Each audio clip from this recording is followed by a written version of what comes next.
Good evening all of my Facebook friend, সবাই কি করছো? এখন তো বিকেল, আর এই বিকেলের টাইমটা না আমার ছাদে আসতে ভীষণই ভালো লাগে। তোমরা জানো যে বেশিরভাগ দিনটাই আমি এই বিকেল টাইমটাতে ছাদে আসি, আর মানে এই যে সূর্য ডুবে যাচ্ছে না, এই ব্যাপারটা দেখতে আমার ভীষণ ভালো লাগে। আর এই সময় পাখিদের এই আওয়াজগুলো, পাখিরা বাড়ি ফেরা, এই জিনিসগুলো দেখতে আমার খুব ভালো লাগে। তো বেশিরভাগ দিনটাই আমি বিকেলবেলাটা ছাদে থাকি।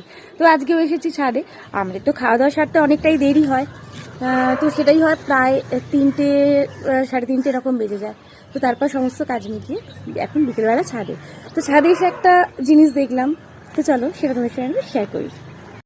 সেটা হচ্ছে এই ফুলটা। এই ফুলটা আমার কাছে প্রথমবার হয়েছে, এটা আগে কখনো হয়নি। তো বেশ ভালো লাগলো ফুলটা। এই ফুলটার কি নাম আমি জানি না। আর এই গাছটাতে দেখো ভর্তি ফুল হয়েছে, এটাও একটা ফুল। আর এটা দেখছো, এটা এখন বন্ধ হয়ে গেছে। একটু আগে এসে দেখছিলাম কি সুন্দর এখানে দুটো ফুল ফুটেছিল। এগুলো তো বিকেল হওয়ার সঙ্গে সঙ্গে বন্ধ হয়ে যায়, তাই বন্ধ হয়ে গেছে। এখানে আছে ইনকা গাঁদাগুলো। আর এইটা দেখো কি বিশাল এই ফুলটা হয়েছে, দেখো কি বিশাল।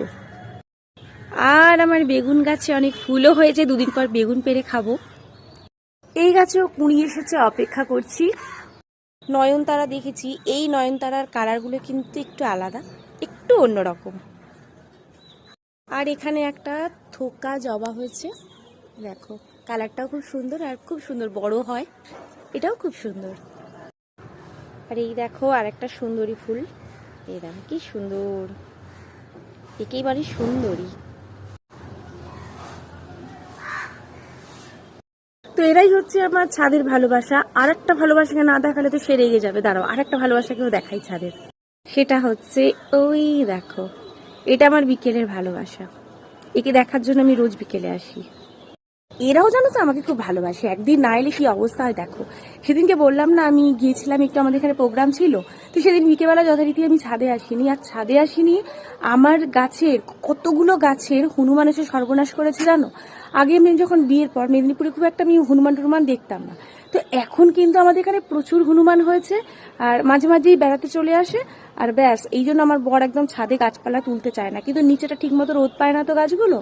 আর এই শীতটুকুই তো গাছ কে গাছের যত্ন করবে বলো। আমার বরেরই একটু শখ আছে, মানে আমার দেখতে খুব ভালো লাগে, কিন্তু আমি করতে পারি না, সময়ও পাই না সত্যি কথা, আর করতে পারিও না। ওই যাই হোক, জলটুকু দিয়ে আর দেখি আর ফটো তুলি, এইটুকু আমার গাছ সম্পর্কে কাজ, আর বাকি কাজটা বরই করে। তো সেদিনকে যেহেতু আমি আসতে পারিনি, এসে দেখছি অনেক গাছ, সুন্দর সুন্দর ফুল কুঁড়ি সব কিছু খেয়ে বাবুরা শেষ করে দিয়েছে। তো ঠিক আছে চলো, মনটা এসে খুব খারাপ লাগছিল জানো তো সেদিনকে, যে এত সুন্দর সুন্দর কুড়িগুলো হয়েছিল সব শেষ। তো যাই হোক ঠিক আছে, এখনও আবার মোটামুটি মনে হচ্ছে আবার কদিন পর তো হয়ে যাবে, এইটা নিয়েই থাক। আমার মা জানো তো কি বলে, তো মা বলে যে তোর গাছে এত ফুল হয়েছে, মায়ের সে কদিন ছিল না, তো মা বলতো তোর গাছের এত ফুল, তো এই ফুলগুলো দিয়েই তো ঠাকুরকে পুজো করতে পারিস। কিন্তু সত্যি কথা বলতে কি বলতো, আমার একদম ভাল লাগে না গাছ থেকে ফুলটাকে ছিঁড়ে সেটা দিয়ে পুজো করা। এটার আমি একদমই পক্ষপাতী নয়, ভাল লাগে না, আমার মনটা খারাপ হয়ে যায়। গাছটা দেখতে কত সুন্দর লাগে, তারপরে গাছ থেকে ফুলটা তুলে নিলে যেমন গাছটা কিরকম নেড়া নেড়া লাগে, আমার একদম ভাল লাগে না। আমার বড় বলে যে সেই যেটা পুজো করার জন্য আমি বাজার থেকে কিনে আনছি সেটা তো গাছ থেকেই তোলা। তো সেটা ঠিক আছে, আমি চোখে দেখছি না ঠিক আছে, কিন্তু এই নিজে নিজে গাছ থেকে ফুলটা তোলা আমার একদম ভালো লাগে না। তাই জন্য আমি গাছ থেকে, এই গাছের ফুল গাছেই থেকে যায়, গাছেই নষ্ট হয়ে যায়, ঠিক আছে, আমার তুলতে ভালো লাগে না। তো এইভাবেই আমার প্রত্যেকদিন বিকেলবেলাটা কেটে যায় ছাদেতে। তো এটা আমার ভীষণ ভালোও লাগে। দেখো দেখতে দেখতেই সন্ধে হয়ে যাবে, আমি আবারও ব্যস্ত হয়ে পড়বো। জাস্ট এই বিকেলবেলাটা একটু মোটামুটি ফ্রি পাই, তারপরেই আবার কাজ আর কাজ। তো আমি আবার কথা বলতে শুরু করলে শেষ করতে পারি না। তাই আর নয়, আজকের মতো এতটাই। চলো আবার দেখা হচ্ছে পরবর্তী কোনো একটা ভাবে। টাটা।